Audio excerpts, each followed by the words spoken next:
प्रत्येक आर्टिस्टची एक सिग्नेचर असते, तशी रुपालीची एक सिग्नेचर असायला हवी. तिच्या प्रत्येक कॉस्ट्युम सोबत तिची ही वेल येणार. आता तो खूप मोठा आहे, खूप बिझी आहे, तारखा मिळत नाहीत त्याच्या. कोणाला भेटायला जास्त एक्साइटेड होतीस? सगळ्यांना तर असतोच, पण आता मालिका संपल्यावर तू परत हॅलो नमस्कार फ्रेंड्स, मी मज्जाची नीलम. स्टार प्रवाह पुरस्कारच्या रेड कार्पेटवर एका सुंदरीने एंट्री घेतली आहे आणि ती कोण आहे तर रुपाली आहे. कशी आहेस? मस्त, खूप छान. मी मगासपासून तुला बोलले खूप छान दिसते, खूप छान दिसते, खूप छान दिसते. या लुक बद्दल काय सांगणार आहेस? द रेड नॉट म्हणून पुण्याचं ब्रँड आहे, त्याची डिझायनर आहे प्रणिता. सो तिने हा कॉस्ट्युम डिझाईन केलेला आहे. सो प्रणिताचं असं म्हणणं होतं की प्रत्येक आर्टिस्टची एक सिग्नेचर असते, तशी रुपालीची एक सिग्नेचर असायला हवी. तिच्या प्रत्येक कॉस्ट्युम सोबत तिची ही वेल येणार. सो तिने आतापर्यंत जितके माझे कॉस्ट्युम डिझाईन केले तर त्याच्यामध्ये हा असा लांब असा पल्लू तिने नेहमीच ठेवलेला आहे. मग मला ज्या वर्षी ग्लॅमरस अवॉर्ड मिळाला होता त्यावेळेला सुद्धा साडीमध्ये खूप लांब पल्लू होता आणि आता सुद्धा हा अशी एक वेल दिलेली आहे. So I am happy. तेच कलर्स मला कोणी घातलेलं दिसत नाही.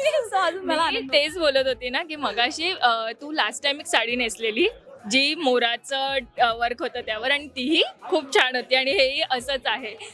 एकंदरीत मेकअपही वेगळा दिसतोय, आय मेकअप वेगळाच आहे. दीपक इज दी कलाकार ह्याच्या मागे. हा दीपक आहे.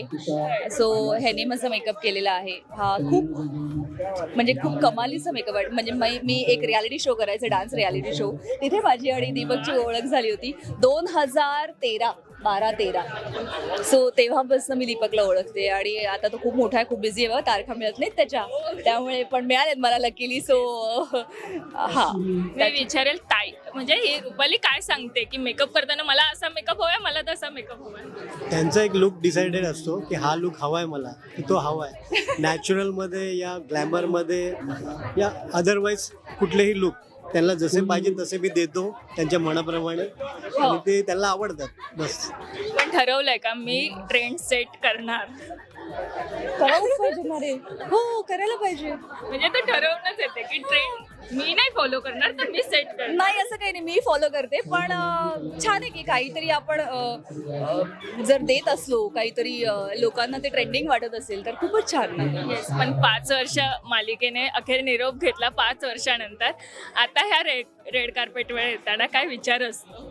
काहीच विचार नव्हता मला. सिरियल संपली आहे वगैरे वगैरे पेक्षाही रेड कार्पेटवर मी जाते, सगळ्यांना भेटणार आहे आणि प्रवाहाचा कार्यक्रम आहे, त्याचाच आनंद जास्त. कोणाला भेटायला जास्त एक्साइटेड होतीस? सगळ्यांना तर असतोच, पण आता मालिका संपल्यावर तू परत तुम्हाला, कारण तुम्ही असे सापडत नाही. सो तुम्हाला भेटायला रिहर्सल्सला भेटता तुम्ही, त्याच्यानंतर डायरेक्ट रेड कार्पेटवर भेटतात. So yes.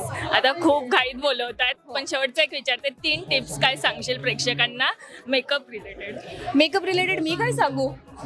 मेकअप आर्टिस्ट जास्त चांगलं सांगू शकेल, पण या म्हणजे सांगू शकते काही स्किन रुटीन काही नाही, छान. आता तेच आपण बोलतो, हेल्दी खा आणि छान स्वतःची काळजी घ्या.